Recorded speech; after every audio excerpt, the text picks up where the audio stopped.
Welcome to another episode of Mind Your Autistic Brain Talk Show.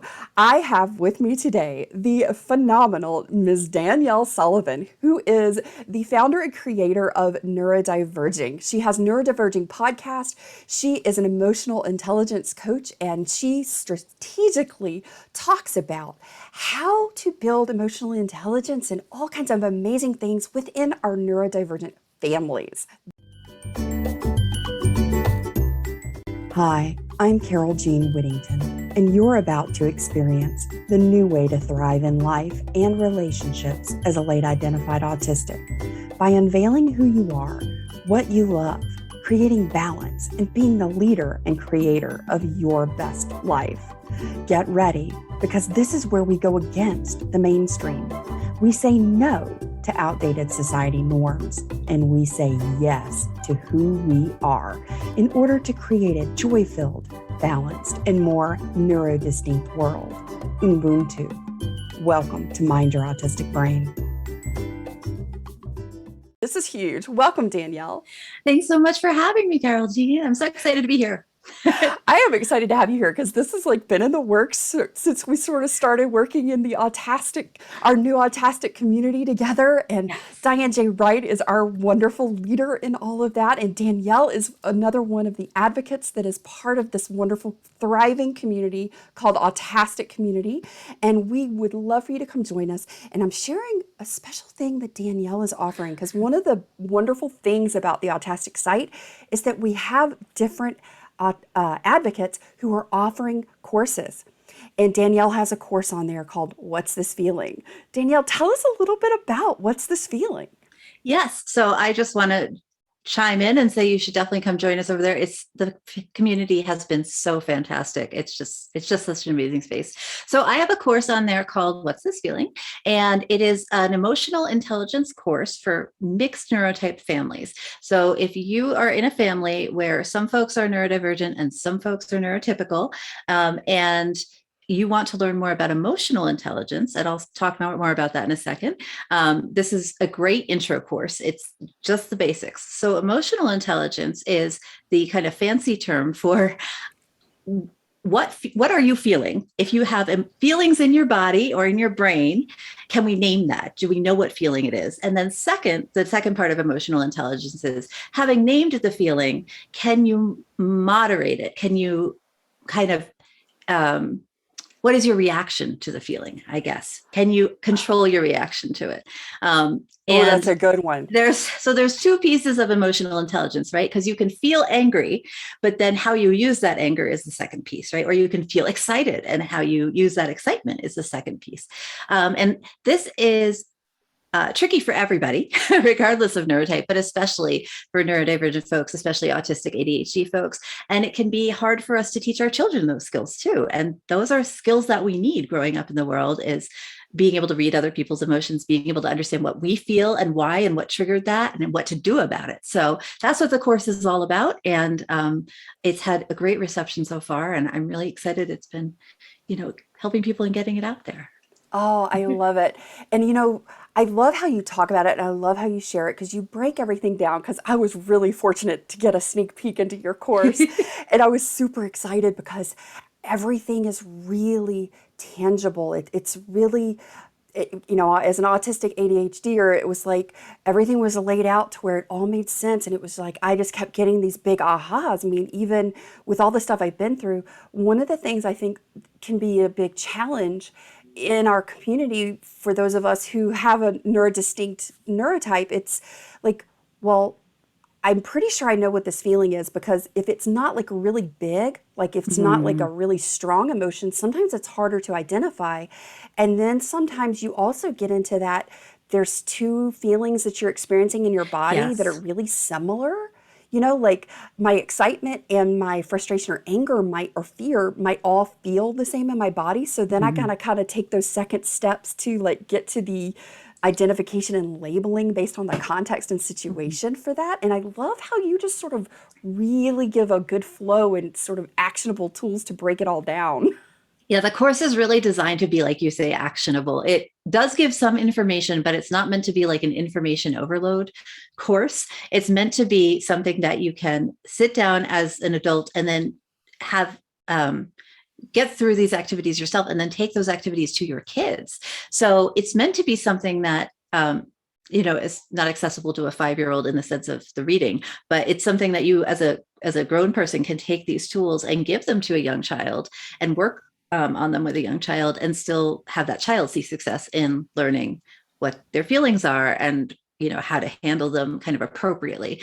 And so it is really, we do a lot of journaling, a lot of deep thought exercises, some meditation exercises, and they're all including ways that we can adapt them, because obviously as autistic ADHD people have such wide varieties of ways that we learn, and the goal is that we can make all these exercises accessible to everybody. And I'm also there, like in the Autastic community and in the course. So if you ever, if people taking it need adaptations, I'm right there to give that to you as part of that. So, but they're built in. And I think that going through step by step and just taking it one little bit at a time, and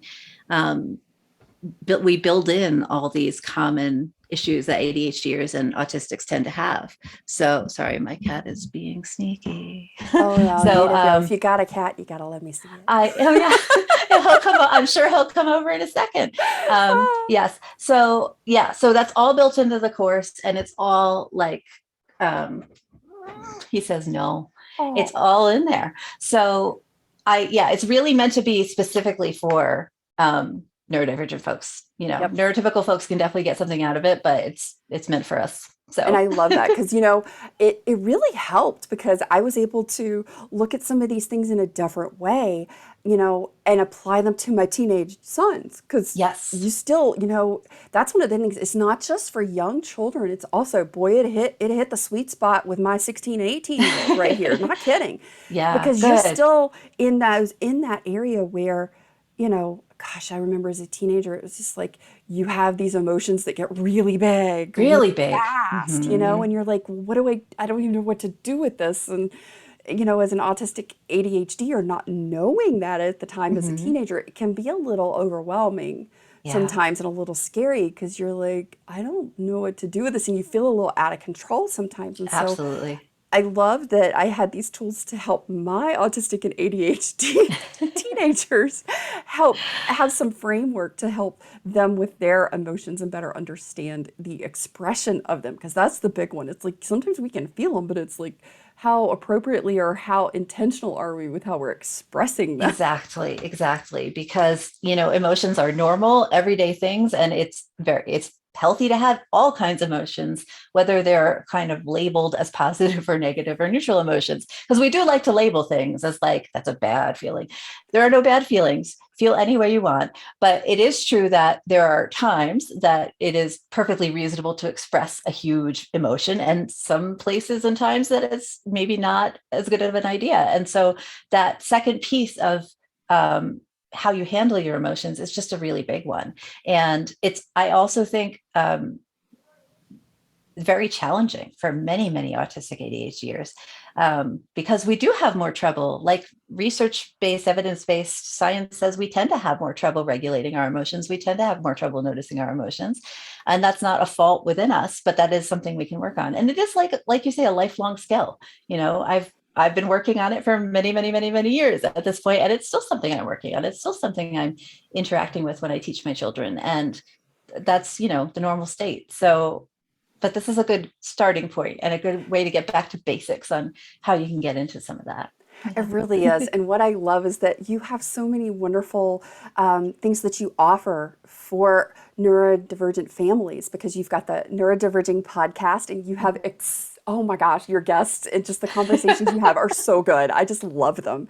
And you also have your website where you've got your coaching and other courses that you offer there as well, and support materials. And you have your Patreon, where once somebody is in a program with you, and there's lots of support and things. And, of course, just like you said, we do have these fantastic things that we've built into the Autastic community, because it is our community. It's for us. And so yes, we make sure we're hitting all of those points, because we all do take in information, we learn and we process in a different way. And so we try to make sure we tick all those boxes because we know from our own personal standpoint, ours are very different. Yes, our brains can be really different, and they're all different in all different ways. And so, at some different times of the day, I do oh better gosh, with some material me than too. others. Absolutely. So Danielle, I know Mhm. you're a mom like me. You've got young kids. I've got teenagers. What is it about emotional intelligence that you would really like people to know in mixed neurotype families, even if, because it's like, hey, we're all neurodivergent in my family. We got a whole mix Yes, of it. me too. Yeah. No, we're the same way. So my family's the same way. As far as I know, we do not have any neurotypicals here. But I think what's important and what is helpful about neurodivergent families is that we know that everyone's brain is different, and we know that people approach things differently. And that's the same with emotions. I think a lot of us who are more black and white thinkers like to think that we can kind of categorize our feelings into little boxes. And maybe I'm just speaking for myself, and that's fine. At least one of my children, at least one of my children tends towards that of getting very confused very quickly if an emotion is too big or an emotion is ambiguous or mixed. And like you were saying before, sometimes you feel different emotions in the same part of your body. And a lot of autistic ADHDers even skip the metacognition part where we don't realize we're feeling a feeling. We just feel the thing in our body. So we breathe hard, our heart beats, we sweat, and we think we're having a panic attack. We think we're having an asthma attack. We think we're having a heart attack. All bad things, right? We think we're having a medical issue. Yes. And that is usually not, I mean, you could be having a medical issue, but most of the time when we're having that kind of anxiety or panic attack, we're not actually having a medical issue. We're having a huge emotion, and we're not intuitively connected with that. And a lot of people aren't. And I think a lot of people think emotions are just something you have and people just recognize and you know what it is. And maybe you don't know how to handle it, but like, of course, you know when you feel happy. Of course, you know when you feel excited. And it's like, no, a lot of us don't. So if you're one of those folks, I think I'd just say, in families like us, there's probably at least one kiddo or one adult who has that kind of, whose feelings just kind of skip through the thinking part, the cognitive part. And that's normal. And it can be really frustrating, and it can be really hard for you in terms of understanding your health and what your body's doing, but it's totally normal. And the good news is there's ways to improve that.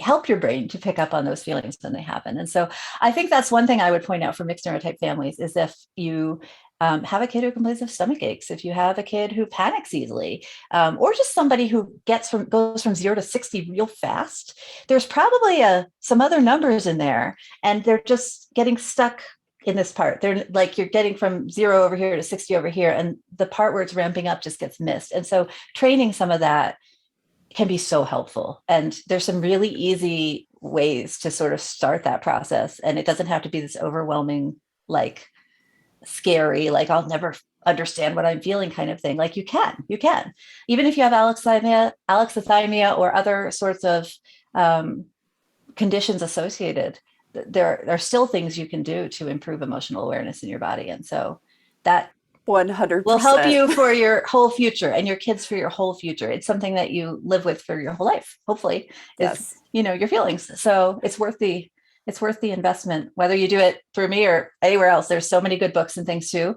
It's really worth looking at, I think. So I just encourage that. as a person with alexithymia, and not knowing that I had alexithymia, not realizing and recognizing that I had a really difficult time in sort of that metacognition stuff of like being able to sort through, because I feel all the feels and I feel it all in my body, but being able to sort through it and then identify it, then label it, and then sort of apply it to the context and the situation and determine what's happening. It's like, then I had to learn all those tools that I didn't know I needed.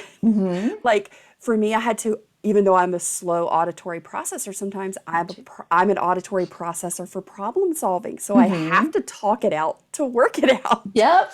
And it's We're very similar, I think. Yes. And it's like, I could feel it. And it's so funny when you were talking about you think you're having a panic attack, or you feel something in your body, because we feel our feelings in our bodies. We label them, and we're cognizant and aware in the mind in an emotion, right? Like that's how I think about it and Yeah. apply it. It's what helps me anyway.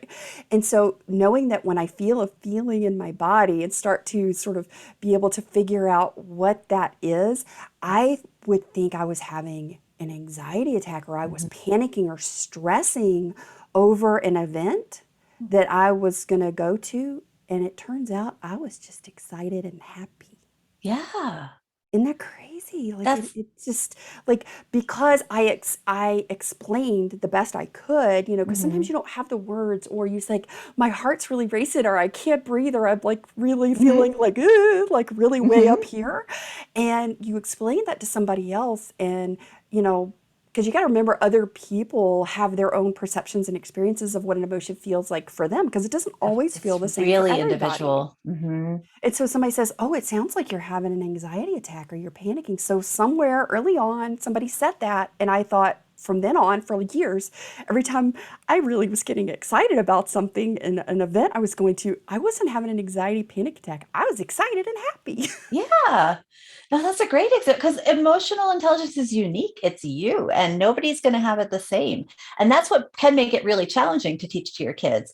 But at the same time, it's one of those great examples of every single person is going to feel things in a different way. Just the same way we all think differently, we all process differently. We all, we're all different people. So it's again about learning to label your own emotions and feeling the way you feel. And again, not always rushing to put a positive or a negative spin on it, especially for your kids. So I'll just say, like, that's a good example of, if you have panic attacks and they're real panic attacks, that seeing that in your child might make you think your child is having panic attacks. But if that child can't articulate what's happening, they might be having a excitement attack, like, we don't know. So it's really important to give your child ways to process their own stuff and use their own words to come to terms with their own emotions, because what they're doing might look the same as what you're doing, but they could be two totally different things happening. People are so interesting and cool. Like, it's so, yeah. I agree. And I love all the little nuances and the differences. To me, that's just what makes each individual person so beautiful. Yes. So Danielle, I want to talk about, how do you see, and what are some ways that you're seeing and really tying in emotional intelligence to our relationships that we're building with our children and within our families? Because I think that's Yes. such an important step. And this month we've been talking about relationships, from the adult perspective of, what type of communication style do I have? What type of relationship do I have? How is the communication style on both sides played into this? But the other big component into relationships is our emotions, how we're feeling and how we're Yes. conveying that. So what are some thoughts and some things that you have when it comes to applying emotional intelligence to your relationships and the building those relationships within your family dynamic? Yeah, that's such a great question. And I have so many immediate thoughts, Oh, but I I'll love just it. say, I'll just say that for me, building relationship in the family is about building trust and collaboration and being on the same team with your partners, with your children, with anybody else who's in your family dynamic. And you can't build trust in a place where emotions are not welcomed and expression of emotions is not welcomed and valued. But at the same time, um, because a lot of neurodivergent folks have such big feelings or such big ways of processing our feelings, um, it's also about building trust in terms of being able to lay down boundaries, right? And Oh, yes. that's for our partners and our kids too. So trust is really complicated, obviously. People have only been studying it for hundreds of years. But for me, That's it's how about, complex it is. that's what I mean. Like, there's no way I can sum this up quickly, I guess. But that we want to, or my goal, at least in my family, and what I try to convey to clients, in my life coaching clients and others, is that building trust is about both leaving space open for people's feelings and their honest, authentic communication about those feelings, and also setting boundaries around what kind of behaviors are, or reactions to those emotions are reasonable, respectful, but still authentic, Yeah. And so there's these kind of two sides. And I think those are the two big pieces for creating a family atmosphere that's has open communication, respectful communication, but also a lot of authenticity and honesty, and children who trust their parents and parents who can trust their children back. And for me, that's the basis of emotional intelligence. Is you want to build it for yourself so that you can build it for your kids, so that everybody actually, because you can't have good communication if you don't know what you think or what you're feeling. Your kids can't be expected to communicate well in whatever style they communicate if they don't know what they're feeling. You can't be expected to lay down fair boundaries if you don't know why you're upset about something. I can't count the number of times when especially in my, say, 20s and in the early years of my children's life, where I knew something happened and made me upset, but I couldn't figure out what it was or what to do about it. And so how are you supposed to set a future boundary if you can't figure that out for yourself? It can be really confusing and hard. And emotional intelligence, if it doesn't solve all those problems, at least makes addressing them so much easier and so much simpler. And it's just really valuable for that family dynamic, I think. Holy I hope I answered your cow. question. I got a little bit just knocked it out of the okay, park. good. Heck no. Like, this podcast is all about that. This is our space. Like, you just answered it the way we all want to hear it. Good. I'm glad. Okay. That was awesome. I mean, Danielle, seriously, you just knocked it out of the park. So wonderful, because there are both sides of that. That's one of the biggest contributing factors. I talk about burnout. That's my thing. I talk about it because that's like been the biggest, that chronic cycle burnout trap. So like hard. from the time I was 6. I mean, that's way early. But the more I've talked to people, the more I've found out. Boy, that's about the time I started identifying mine. Once I started figuring out what burnout looked like for me. Yeah. And a lot of that all goes back to understanding my emotions, being able to articulate and express my emotions, and feeling like I had a safe space to do that. And then being able to identify what those healthy internal and external boundaries, like we talked about last month in self-care, about how they tie into relationships. So guys, here's the other part of where this internal and external boundaries ties into self-care and how you are addressing this in your life, because Danielle made a really excellent point here. How do you know what boundaries to set with yourself, to set within your relationships and within your family, because you also have family boundaries, as a group Absolutely. that you agree to, if you can't identify that, and then also having that safe space. But the other flip side I'm going to add to that is this also is one of the most impactful ways that I have found for energy management. Oh, yes. And how it contributes to our burnout and staying out of that chronic cycle burnout loop that we get stuck into, because if we don't know we're expending energy holding on to and stuffing down our feelings, or not even being able to process and filter them through, they will suck your energy and they will lead you into that burnout. Yep. No, I completely agree. And just like I was talking about with some people going from 0 to 60 with an emotional intensity, a lot of people go from 0 to 60, or it looks like 0 to 60 in terms of burnout, where you're fine one day and the next day you wake up and you're done for months, right? At least that's my experience. You're the burnout expert, but that's what it looks like for me. But there's these little tiny gray areas. Yeah. And for me, it was, and I'm thinking about a couple of clients specifically that I've worked with too. It comes back down to that emotional awareness, that how are you supposed to know you're burning out if you can't, because again, it's skipping your brain, right? It's going right past that and it's going into your body. And so if you can't, with your mind, recognize that you're expending all this energy and time and effort, then how are you supposed to know burnout's coming? Like there's just, Exactly. There's just Well, no way. one of the wonderful things is that I do help people identify signposts so that Exactly. they've got these signposts and they've got sort of a working list of them because they will change and evolve over time Mhm. and new ones will come in. I find new ones in my world all the time. But Yeah. when I have these signposts that I'm like, oh, I'm not making up in my bed every day like Hmm. I normally do. Oh, I forgot to change my calendar the first of the month. This month it made it into the next month before I did it. Those to me are my signposts that, Yeah. hey, your energy is going out in places Hmm. where you're not getting restoration. You gotta just do a little self check here.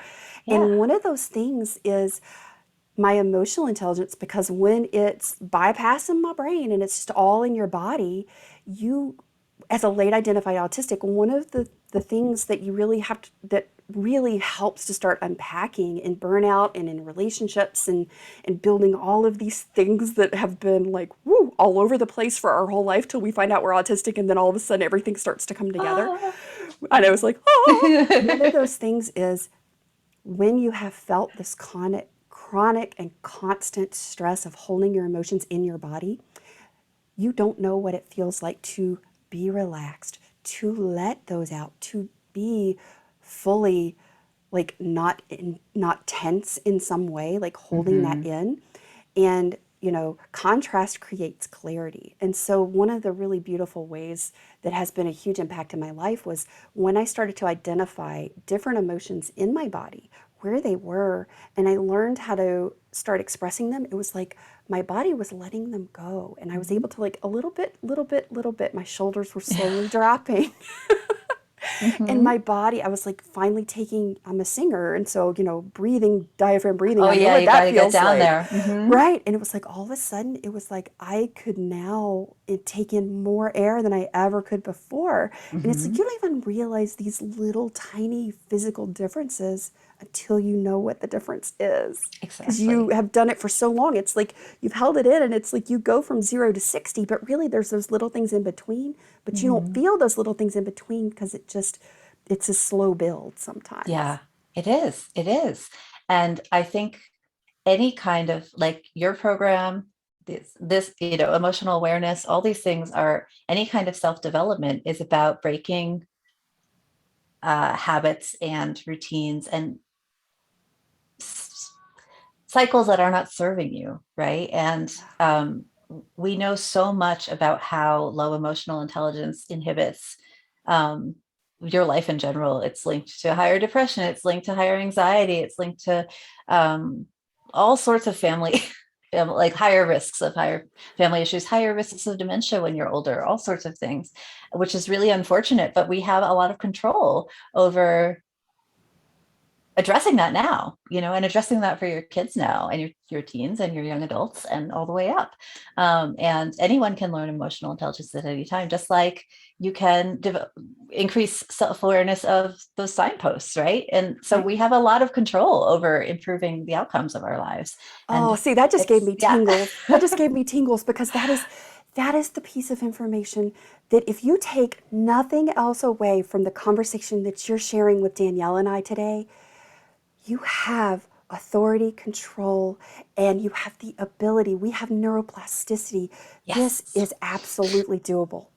So Yes. do not feel like just because you haven't figured it out yet, or it's not something that you've had a really good success rate with to this point, you can and it's okay and you absolutely can do this. And Yes. Danielle's wonderful class, What's This Feeling? Her course will help you start that. This is a wonderful get acquainted with your emotions. What are some steps? And they're great ways to integrate into your family. Oh, I'm so excited. I cannot wait. I want you guys to go do this. And just for all you parents out there of teenagers, I'm just going to share a little insight with you. It is so beautiful to have that space where you can allow for true and authentic feelings to be expressed, and your children know that they can come to you and they can tell you everything. I'm just going to tell you a little insight from my seed of parenting wisdom for today.